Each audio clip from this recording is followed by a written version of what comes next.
flu silently sweeping the country. The opposition calls for a more proactive response from the government. Good evening and welcome to Primetime News. I'm Michael Shah. And I'm Lorraine Samuels. Also this evening, robbery forces the closure of Maypen Hospital Pharmacy. The prosecution fails to deliver in the Cuban light bulb trial. And Andrew Holness withdraws his bid to move up in the Jamaica Labour Party. We'll also have sports and weather within the hour, but first we ask you this question. Does the government communicate well with the public? Text the letters TVJ, leave a space, then write Y for yes or N for no to 444-2404. That's 444-2404. Don't go away. Primetime News returns after this break. Welcome back to Primetime News. Health Minister Ruddy Spencer is facing criticism from his opposition counterpart this evening because of the increasing number of Jamaicans getting swine flu. Fenton Ferguson thinks the country is not hearing enough from the health minister about the virus, when other countries are ramping up their anti-flu strategies. Archibald Gordon reports. With 5 Jamaicans already dead because of swine flu, over 130 infected, and the health ministry itself declaring that a second wave of the disease is possible, the opposition spokesman thinks it's full time the health minister came forward with more information. The minister remained silent on the matter, and we believe that he ought to have made a statement in Parliament by now, given the fact that in the United States, President Obama declared a national emergency as it relates to H1N1. The PNP spokesman said Ruddy Spencer needs to update Parliament on the steps being taken to curtail the spread of swine flu.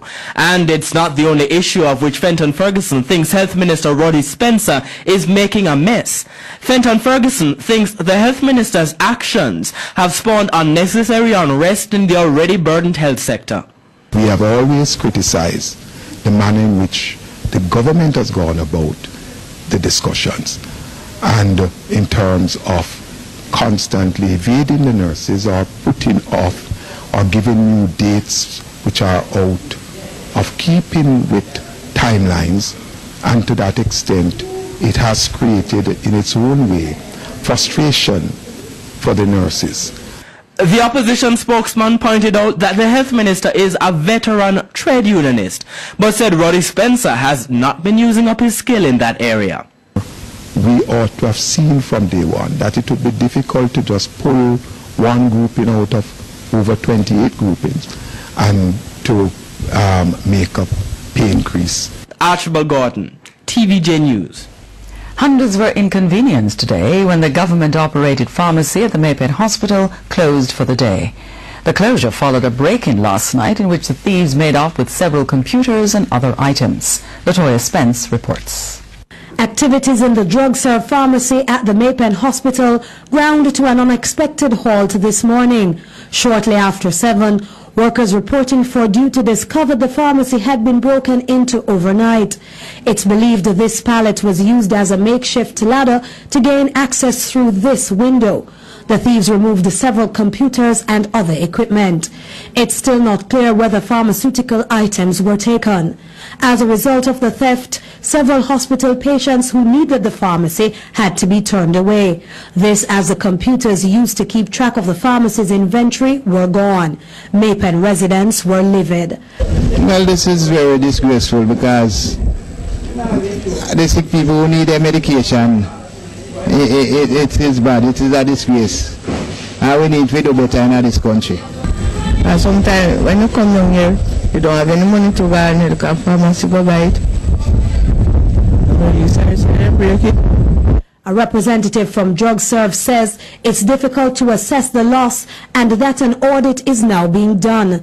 She noted that a large number of people were inconvenienced by the closure as the pharmacy processes over 350 prescriptions per day.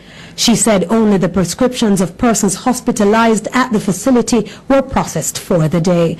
Latoya Spence, TVJ News. There was another setback for the defense in the Cuban light bulb trial today when the prosecution failed to provide transcripts of the alleged recorded conversations between star state witness Rodney Chin and the defendant Kern Spencer.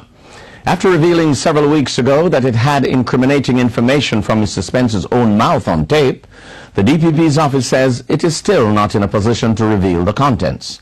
Mr. Spencer's attorneys are not amused. Nicole Hales McGowan reports. On September 28, Director of Public Prosecutions Paula Llewellyn disclosed that her team had uncovered bombshell evidence in the Cuban light bulb saga. She revealed that her office had in its possession tape recordings of conversations between star witness Rodney Chin and former Junior Energy Minister Kern Spencer about siphoning money from the Cuban light bulb project. However, when the matter came up for hearing in the halfway tree criminal court today, Ms. Llewellyn was not fully prepared to present the evidence that she promised.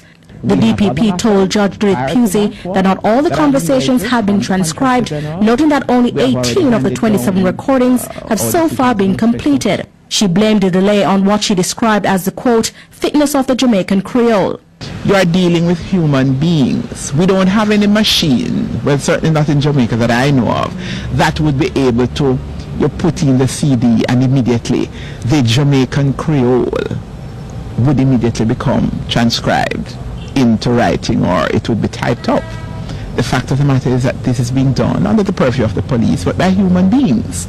And what Mr. Bailey indicated, and I indicated to the court, was that they were having a little difficulty because where the judge used the word rich, I used the thick of the fact that the Jamaican Creole, you know, it was taking some little time to be transcribed. However, the defense team would have none of the DPP's latest explanation, charging that the delays were being done to frustrate them. Deborah Martin, one of the attorneys representing Mr. Spencer, argued that the defense has perused the 2-hour-long recordings and had no difficulty understanding the exchanges between the two parties. I do not understand why Mr. Chin's further statement has not been recorded. That is a process to take an afternoon or maybe a few days. I do not understand why the chief technical person who extracted the information from the source material and reduced it into a compact disc has not given a statement. I don't understand why this is being blamed on a human, what's the phrase, failing? I don't understand that. Ms. Martin also questioned the whereabouts of transcripts of other statements from the Crown witness Rodney Chin, as well as a statement from the technical person who extracted the recordings from the source material. The attorney has called on the DPP to reveal her intention for the recordings so that the defense can analyze and prepare properly for the January trial date. In the meantime, another mentioned date has been set for November 17. Kern Spencer and fellow accused Colleen Wright have had their bails extended until that time. Nicole Hales McGowan, TVJ News. And there is also a delay in the fraud case involving prominent Kingston attorney Oswald James. Mr. James's case was mentioned in court this morning. However, the judge rescheduled for December 15 because the state has not yet completed its investigation. Mr. James was charged on August 14 by the fraud squad.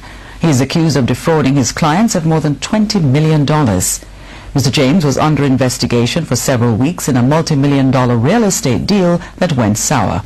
The complainants are based overseas. Member of Parliament for West Central St Andrew, Andrew Holness, has dropped out of the race to replace Derek Smith as JLP Deputy Leader for Area Council 1. Last week, Mr. Holness and Kingston Mayor Desmond McKenzie were nominated for the post, but in a release today, Mr. Holness said he has decided not to pursue the nomination. Mr. Holness said he wanted to preserve the Area Council's long tradition of peaceful transition and non-confrontational internal politics. He wished Mayor McKenzie, who has been ailing, a speedy recovery so that he will quickly take over the leadership of the Area Council. Mr. Holness's withdrawal came a mere minutes after our news centre reported that he was having second thoughts. Sources told our news centre before the withdrawal that Mr. Holness initially underestimated the strength of Mayor McKenzie's support and that he would withdraw for fear of losing in an embarrassing way.